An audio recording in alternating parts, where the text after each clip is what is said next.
On this day, the girl's father, whom she hadn't seen for 20 years, came to the door with her stepmother. They said they had arranged a marriage for her and would take her to the city to live a good life. In fact, the whole family didn't want the stepsister to marry the dying CEO, so they found the girl to take the stepsister's place in the marriage. The girl had grown up in the mountains and didn't even know what marriage was. Her grandmother thought it was time for her to go down the mountain to see the world, so she agreed to let her go down to get married. The scheming stepsister looked down on the girl as a country bumpkin, refused to let her get in the car, and told her to walk to the CEO's house. Faced with this difficulty, the girl didn't care at all. She started running like a rocket, quickly caught up with her father who was driving, and even kicked the car by the way. The girl ran to the CEO's house quickly, only to find it decorated like a morning hall. It turned out that the doctor had just confirmed that the CEO was dead. The CEO's nephew was eager to take over as the head of the family. The CEO's mother knew well that her nephew was unreliable. If the family business was handed over to him, it would go bankrupt within a year. She firmly refused to pass it on to him. The nephew even called people to force the old lady to submit. The elder on the side reprimanded the nephew, questioning how he dared to treat the old lady like this. But the nephew arrogantly said that no matter how powerful the CEO was, that was in the past. Now that he was dead, no one could do anything to him. Later, the nephew bribed the elder, promising to give him 5% of the shares after the matter was done.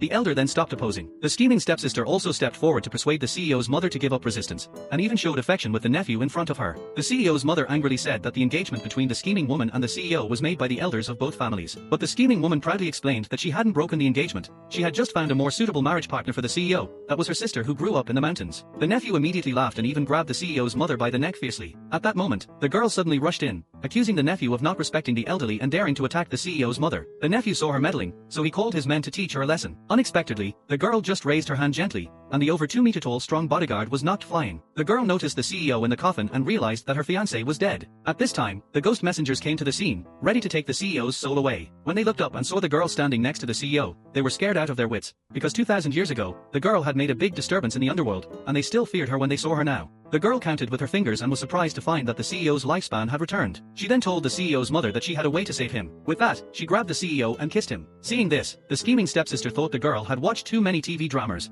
thinking that a kiss could bring someone back to life. The nephew, on the other hand, claimed that the girl had desecrated the CEO and called another group of bodyguards to arrest her, but the girl knocked them flying in a few moves. The nephew felt that the girl was a bit strange, so he grabbed the CEO's mother to threaten her. Little did he know that the CEO in the coffin had woken up at that moment.